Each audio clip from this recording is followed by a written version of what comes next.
Good morning everybody, I hope you're well. It's 6:45 in the morning and myself and my colleague Serge just about to get in the car are off on a bit of a road trip. So this is a bit of a vlog video just of one of our fairly normal days, but on this day today we're going to be driving my Tesla Model Y long range. That's what we're in now and just about to set off. Then we're going to be driving a Tesla Model S long range, and then I'm going to carry on and get a Model 3 long range. So I think in this video we get to drive some different cars and we'll see what we get for kind of things like efficiency and real world range in today's conditions. It's a chilly start, it's 4 degrees Celsius, but the car was set to preheat and charge up by 6:45, and indeed it has just finished doing that, and it's 100% charged. First time I've done this with the Model Y.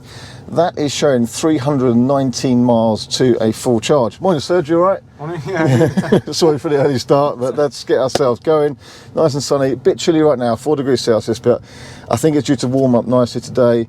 But let's see what we get from the Model Y now. Let's reset a trip as well on a preheated warm battery on a, firstly, long motorway run. We've got on the first leg 143 miles to cover. Let's see what we get. These are your shades. Yeah. Serious driving shades there. Yeah. Fine day today. Feel free to drop the seat down, mate. I thought it was, has it quite high up. Although what we're going to do today, Serge, I'm going to meet up with our friend Johnny Smith, and he's going to take this kind of bit of road trip, and that's going to be part of his video. So I won't say too much about it, but it's going to be a long, a decent road trip. He's going to do Scotland and back. So this car's going to have a few miles on it. What have we got on this car at the moment? 1,284 miles, and my long-term average so far in this car is 290 watt-hours per mile since it was brand new, which I don't think is too bad. Yeah. And what I find doing the school run in the morning actually is actually efficient for all that traffic and town. The lower speed actually helps with efficiency even when it's cold mornings. I don't usually bother really with the preheat, sometimes for a couple of minutes before, just to get my seat and steering wheel warmed up basically. So it's not too bad. Let's make sure Johnny Smith drives nicely and gets good efficiency, maybe beating my long-term so far.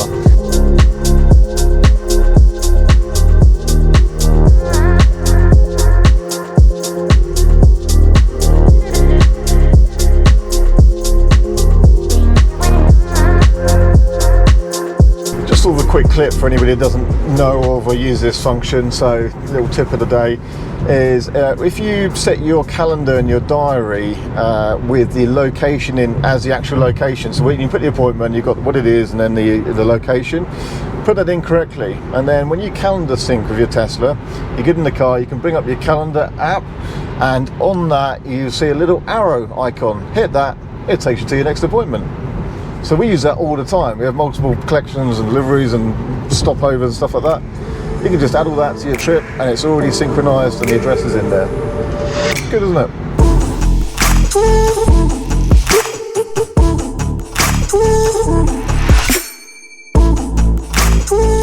Okay guys, we just reached our first stop, a nice clear run up. The sun has been out and it's still only just after 9:30 in the morning.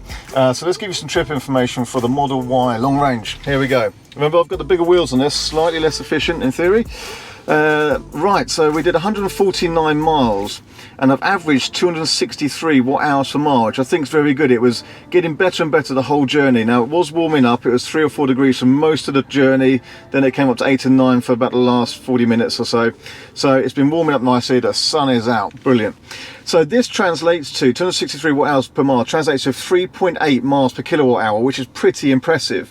And if we take into account we've still got 45% of the battery, so we use 55% to come up here, that would work out pro rata to a real world range of 271 miles in a Model Y long range on the motorway. I was not driving for efficiency on the outside lane of the motorway at the speed limit. There were a couple of times a bit slower, wasn't it? Yeah. So when it's heavier traffic and you come down to 60, it helps with efficiency, but it was moving the whole time. It was pretty good. So there's very much real world driving efficiency on this car. And I'm pretty impressed with that. 271 miles. So I think in the summer, we'd probably see 300. Yeah. It's probably possible with a bit of sensible driving. Look who I'm with, Johnny. Johnny's going to borrow my Tesla Model Y. I am. Thank you for lending it to me. You can do like 5 miles, 10 miles? What are you going to do with Driving it to the arse end of nowhere in Scotland and doing a number of other features around Scotland over the next week or so. Yeah. This is going to be good. So we're going to put a few miles really get to know the Model Y really well. So if you're not already a subscriber to Johnny's channel, The Late Break Show, make sure you hit that button now. Next stop, Serge is now driving the Model S Long Range Raven. Lovely car, very nice. Just resetting the trip here. So we're just on our way into Chelmsford. I'm going to jump on a train because I'm going to go up to Norwich now and collect a Model 3 Long Range. So trip's reset when we departed, and we'll see what this Model S can get. What have we got now for temperature, Serge? Temperature is 12 degrees. 12 degrees Celsius. It's warmed up, still nice and sunny. Nice easy drive back. Don't drive for efficiency, just drive at the speed limit on the motorway. You can use range mode, which can make it a bit more efficient, but it'd be interesting to see what this Model S gets. They're normally very good. They're a slippery car. They might be big, but they're slippery. So this will be interesting, and we'll get the results from Serge a bit later on.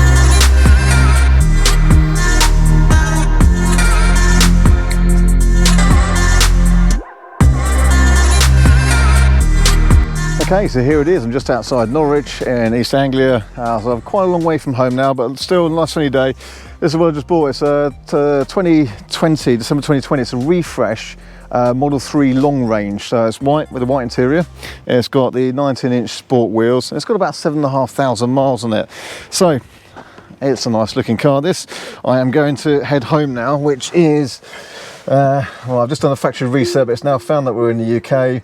So I've got a supercharger stop I need to make first. Let's have a look at an overview. So it's a planned supercharger stop for me. Let's have a look what that is. That's going to be in West London.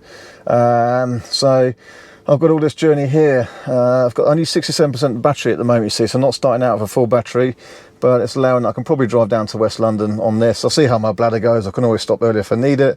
That's 127 miles to there. So I've got best part of 200 miles home. So what I'm going to do is just check the trips here. We've done a factory reset, so it's all absolutely cleared out, and I'll see what we get for efficiency traveling back. It's now 13 degrees Celsius. The car was driven a short time ago, so the battery will be reasonably warm, and it's not a bad sunny dry day. So let's start the journey and let's see what we get. What a nice day this is, and look at this location. Beautiful, lovely countryside here. So let's settle into this, get my seating position right. It's very important when you hand over a Tesla to a new keeper that you do. Turn right onto Butts Lane. Sorry. It's very important you hand over your Tesla if you're going back to a lease company, or if you're selling it, to do a factory reset on the car first. So factory reset, go to controls, then go to service, factory reset, and that will clear all the data out of the car, like your nav history and your radio stations and all that kind of stuff. So make sure everything's clear. And the second thing you need to do is remove the car from your Tesla account. So log in on a web browser and select that you've sold the vehicle, because what you don't want to do is someone driving it away and then you get charged for supercharging and stuff like that. So you want to factory reset the car and then mark it on your Tesla account as sold. And you can put in the buyer's details and it transfers straight to them instantly. So I've just bought this car and I've got it on my app already. I've got my phone set up as the key already, so I don't have to use the key cards. That's what you get as standard, but my phone is the key already. It's important to do those things. Okay, it's not been on the road for long, but what I've done is just pressed a little lightning icon on the map here to show me other Tesla superchargers, and I could do with just a comfort break.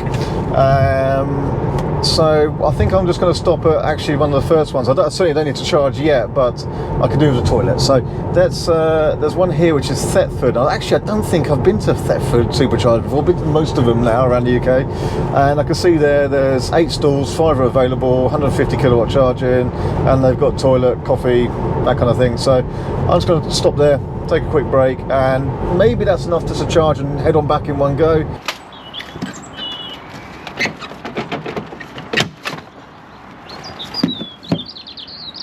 So I'm back at the unit in the Model S Long Range. I've covered 165 miles and used 50% of the battery. The energy usage came out to 267 watt-hours per miles.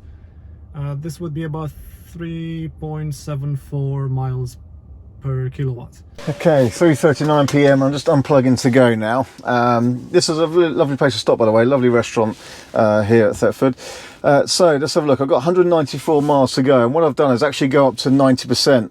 Now if I click this display up here, oh, I'm at 92% now, and I've just unplugged. If I tap that, it shows 303 miles of range, but I don't really look at that. That's a static calculation that Tesla make based on a very efficient driving, basically. So it's usually a bit of an unrealistic figure unless you're super careful. But I've got 92%. And what I do is I look at the trip overview here. See, I've got to drive all the way around the M25 in rush hour. And I look here, if you scroll all the way to the bottom, the estimated percentage on arrival. That's the number I use when I'm doing these journeys. I've got 7% estimate on arrival. So that's enough. That's quite a realistic estimate, that one, based on, again, sensible driving, but it's a realistic number. And I tend to look at that when I am driving, because if I'm driving fast and inefficiently, you'll see that number go down 6%, 5%, and then you know you either need to slow down or make room for a stop. If it's staying as it is or going up, then you've got plenty in the bag.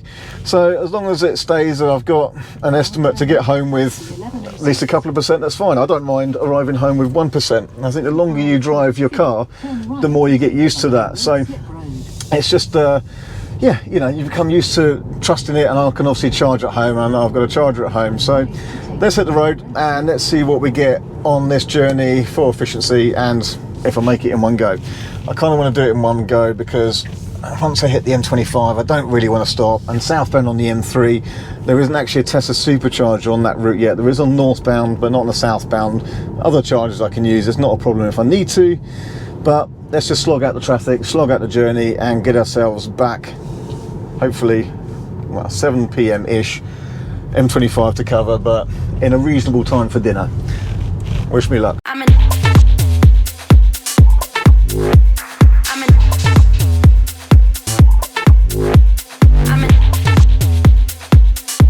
I was doing so well. The M25 was good. It was moving the whole time, which is unusual. But it's just gone 6 p.m. now, and I just pulled over for grab a quick coffee at a petrol station, ironically. There's a road closure on the M3, so I'm going to take a bit of a diversion now. But I noticed there, the price of fuel, obviously it's been going up and up worldwide, I think. Diesel was £1.80 a litre, petrol's £1.70 a litre, but for combustion, diesel's still popular here. That works out, by the way, for our US audience, that's over $10 per gallon, US gallon as well.